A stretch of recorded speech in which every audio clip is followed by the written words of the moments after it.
Morning everyone, কেমন আছো সবাই? আশা করি সবাই খুব ভালো আছো। আজকে চলে এসেছি আরেকটা নতুন ভিডিও নিয়ে। কি সুন্দর এরকম পিঙ্ক ফুলে ভরে গেছে। এটা কিন্তু চেরি ব্লসম। চেরির একটা বিভিন্ন ধরনের চেরি হয় এখানে। তো সাদা এক ধরনের ব্লসম হয়, আবার পিঙ্ক এই ধরনের এক ধরনের হয়। আবার এখানে আমন্ড গাছেও এরকম ফুল হয়। তো এই সময়টা এখানে পাহাড়ের চারিদিকটা ভীষণ সুন্দর কালারফুল হয়ে ওঠে। পুরো বসন্তের যে একটা আমেজ সেটা বোঝা যায়। আর দেখুন সবুজ ঘাসের ওপরে সাদা ফুলগুলো, এই ফুলের গাছগুলো কিন্তু কেউ লাগায় না। আর এখানে পুরো সেই ভ্যালি অফ ফ্লাওয়ার্সের মতো ফুলগুলো চারিদিকে দেখা যায়। সাদা, হলুদ, বেগুনি বিভিন্ন রকমের ফুল ফুটে থাকে। তো সকালবেলাটা ভারী সুন্দর লাগে। কিছু কিছু ফুলের গাছে আবার পাতাও বেরিয়ে গেছে, মানে এই ফুলগুলো আর পাতা বেরোনোর টাইমটা খুবই অল্প থাকে। এই গাছগুলোতে যে চেরি ফলগুলো হয়, এই ফলগুলো সাধারণত কিন্তু এরা খায় না। এই চেরি ফলগুলো কিন্তু একটু অন্যরকম হয়। এখন আমি চলে এসেছি আমাদের ঘরের থেকে বেশ খানিকটা দূরে, প্রায় ঘন্টা দুয়েক ড্রাইভ করে। এখানে যে চাষ হয় যে এরিয়াগুলোতে, সেই এরিয়াতে এখানে রাস্তার পাশে প্রচুর অ্যাসপারাগাস রয়েছে। এখানে এখন এই সময়টাতে প্রচুর অ্যাসপারাগাস পাওয়া যায়। অ্যাসপারাগাস সবজিটা সম্পর্কে হয়তো অনেকেই জানেন বা অনেকেই জানেন না। তো আমাদের এখানে ইটালিতে পাহাড়ি এলাকাতে বিশেষ করে এই ধরনের যে কাটা গাছগুলো হয়, এগুলো হচ্ছে অ্যাসপারাগাস। সারা বছর আমরা যে সমস্ত অ্যাসপারাগাস দোকানে কিনে খাই সেগুলো চাষ করা হয়, কিন্তু এগুলো যে হয় এগুলো কিন্তু এই সময়টাতেই হয়। আর এগুলো ন্যাচারাল, মোস্ট ন্যাচারাল ওয়েতে হয়। তো এখানকার লোকেরা, আমি ইটালিতে আসার পর জানতে পেরেছি, দেখেছি যে এইভাবে সব পাহাড়ের গা দিয়ে এই সময় লোকেরা যখনই সময় পায় সবাই কালেক্ট করে। এগুলো গ্রো হতে কিছুটা সময় লাগে। একটা তুলে ফেলার পর 3-4 দিন পর আবার আরেকটা গ্রো হয়। তো এটা যখন বৃষ্টি হয় পাহাড়ে এই সময়টা, তারপর যখন রোদ ওঠে তখন এগুলো বাড়তে থাকে আর চারিদিকে ভরে থাকে। এইগুলোকে এখানে মেডিসিনের মতন বলা হয় যে কাজ করে। যেগুলো আমরা দোকান থেকে কিনে খাই সেগুলোতে অনেক পেস্টিসাইড থাকে। তো সেগুলোর যা গুণাগুণ, মানে সেগুলোর যে উপকারিতা, তার থেকে এই ন্যাচারাল ওয়েতে যেগুলো হয় সেগুলোর অনেক বেশি ভালো। ইটালিয়ানরা বলে যে এটা নাকি ন্যাচারালি কিডনি ক্লিনার, মানে ডিটক্স করার জন্য, কিডনি ডিটক্স করার জন্য নাকি এগুলো খুব ভালো। তো জেনারেলি ইটালিয়ানরা এগুলো বয়েল করে খায় বা কখনো রিসত্তো বানিয়ে, রাইস বানিয়ে তার মধ্যে দিয়ে খায়। কিন্তু আমি এটাকে কালেক্ট করেছি, আমার ওইভাবে খেতে খুব একটা ভালো লাগেনি। তো সেই জন্য আমি আমার ওয়েতে আজকে এটাকে বানাবো। ইটালিতে আমরা যেখানে থাকি এখানে যদি একটু কান্ট্রি সাইডের দিকে আসা যায় তাহলে এইরকম মাঠকে মাঠ সবজি চাষ দেখা যায়। ভ্যালি অফ ফ্লাওয়ার্স যেটা বলছিলাম সেই রকম দেখা যায়। স্টেপ কাল্টিভেশন দেখা যায়। এখানে প্রচুর পরিমাণে স্টেপ কাল্টিভেশন হয়। আর আমি পাহাড়ের গায়ে গায়ে এরকম বাড়িগুলো দেখে ভাবি যে এরকম ফাঁকা জায়গায় মানুষ কি করে থাকে।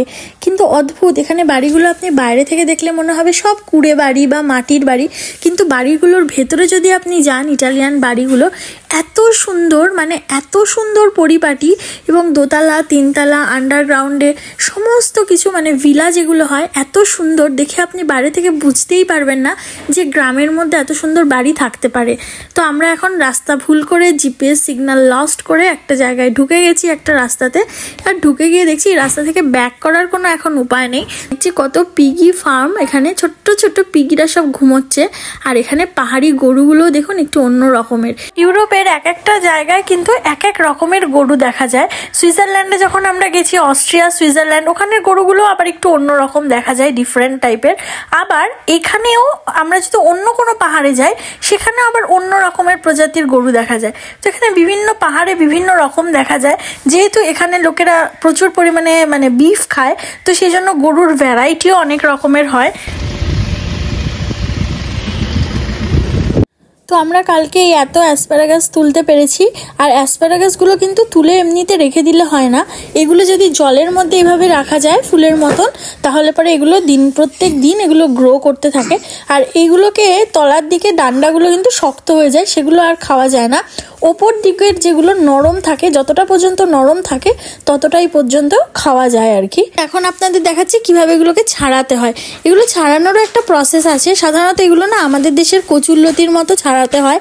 আর এগুলো যদি খুব নরম হয়, মানে কচি হয়, তাহলে ওগুলোতে আঁশ থাকে না, হাত দিয়ে এরকমভাবে ভেঙে ভেঙে এগুলো ছাড়ানো হয়ে যায়। ছাড়ানোর পর এই এতটুকু হয়েছে। এটাকে এখন আমরা ব্লাঞ্চ করব আগে, নাহলে এটার মধ্যে একটা গন্ধ থাকে, স্ট্রং, মানে স্মেলটা খুব স্ট্রং থাকে। তো ওটা কিন্তু অনেকেরই গন্ধ লাগে বা তেতো লাগে। আর আমি যেহেতু দুরকমভাবে বানাবো তাই একটুখানি চপ করে নিয়েছি, ফাইনালি চপ।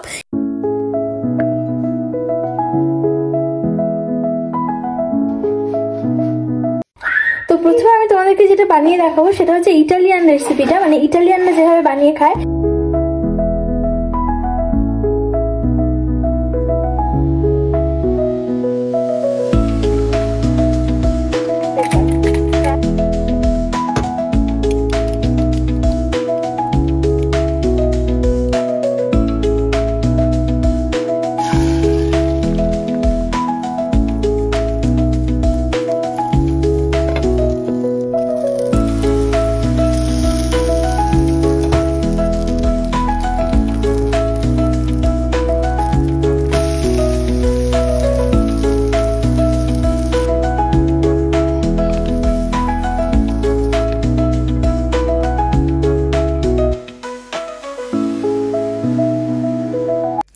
আমার ব্রেকফাস্ট রেডি হয়ে গেছে। ইটালিয়ানরা সাধারণত এইভাবেই খেয়ে থাকে। এছাড়া ইটালিয়ানরা রিসোত্তো বানিয়ে খায়, সেই রেসিপিটাও আমি আরেকদিন শেয়ার করার চেষ্টা করব। এবার আসছি আমাদের দেশি স্টাইলের যে রেসিপিটা, মানে আমরা যেভাবে খাই। প্রথমে এটাকে হালকা একটু গরম জলে ভাপিয়ে জলটা ফেলে দিতে হবে, নাহলে এটার যে স্মেলটা বা তেতো যে ভাবটা সেটা কিন্তু থাকবে। এবারে কড়াইতে একটু তেল দিয়ে এর মধ্যে আমি একটু রসুন কুচি, মানে একদম ফাইনালি চপ যে রসুনটা ওটাই দিয়েছি।